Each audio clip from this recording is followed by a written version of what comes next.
Yo gang, what's going on? I'm the Blue Ranger and welcome back to another Zerde. Yep, that's right, he's down by the hangar, hanging out by where your ship flies in. If you run in fast enough, I'm sure you already knew about all that stuff though. Let's see what he's got! Alright, so, first things first, the Glasshouse. So, if you're a PvE player, because this ain't gonna be so great in PvP frankly, but if you're a PvE player, this is a pretty fantastic helmet if you're not gonna run the Saint 14, which is what I normally run. But Blessing of Light and Weapons of Light last longer. It's a fun it's a fun helmet to use in like the King's Fall raid if you were running a Titan. It definitely can help out your team. It's not going to be so great in Golgoroth because a lot of times you need that blinding bubble and things like that. But for War Priest and some of the other fights, Bathed in Light is a pretty good perk to be rocking. You got Intellect Strength with Inverse Shadow, Second Thoughts, and Better already. Moving on, for the Hunter, we've got Don't Touch Me. These were pretty much my year one favorites because of the Crota's End.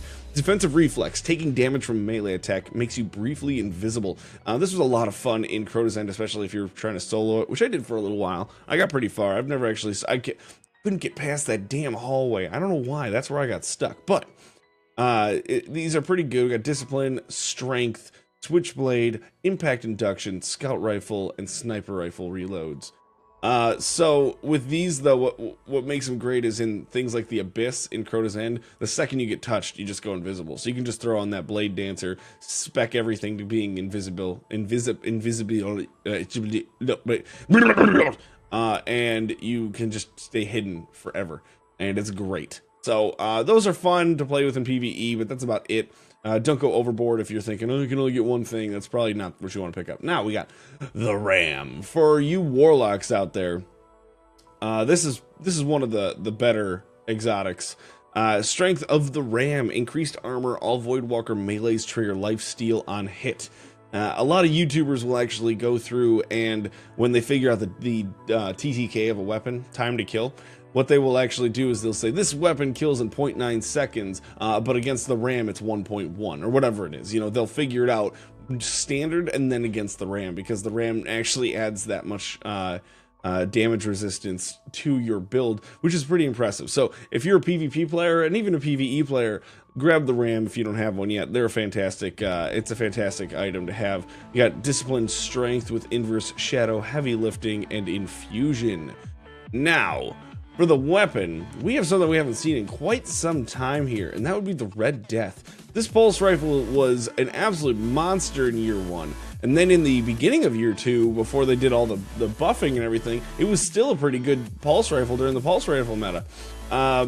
Basically, its big thing here is the Red Death perk, which each kill heals you and speeds up reload. That healing element is what really sells it. When you get a single kill, it'll bring your health all the way back up almost immediately. This was really good in the beginning of King's Fall for the Golgoroth fight when you take Gaze, because if you get hit by a couple of those orbs, you just shoot the next one that comes out and boom, you get your health back. So there's a lot of good perks to this in both PvP and PvE. Obviously, if you get into a 2v1 in PvP and you take one of them out, your health comes back up, you're ready to go to take on the second Guardian. So it's definitely a good weapon if you can figure out how to use it, but when they did the weapon buffs to pulse rifles, this is the archetype they got left behind, so it's not quite the gun that it used to be by any stretch of the imagination, but it's still a good weapon, so make sure you check it out if you don't have one. It's got unflinching snapshot, high caliber rounds, single point sling, and of course the Red Death perk with accurized ballistics, field choke, and aggressive ballistics. Lastly, in this tier of items is the special weapon Legacy Engram. Once again, Legacy is the key word. This is for year one special weapons. If you're still looking for, I don't know, the Pocket Infinity or the Icebreaker, pick up a couple of these. Hopefully it'll pop up for you. It's definitely worth collecting if you're into that kind of thing, because who knows, if they bring back something like the Icebreaker in year 3 and the kiosk system is still a thing, then perhaps you'll have it already waiting for you when that happens. So that's what these are for though, year one weapons. I know I repeat that a lot, but some people still screw it up. Then you get your Plasma Drive, your Emerald Coil, your Heavy Ammo Synthesis, your 3 of Coins, your Glass Needles, and your Mote of Light in the Material Exchange. So That has been Zur, Agent of the Nine, for this here June 10th, 2016. Thank you so much for coming by, guys. Don't forget to rate, comment, subscribe. Check me out at twitch.tv/I'm the Blue Ranger, and we will see you next week for yet another Zur Day.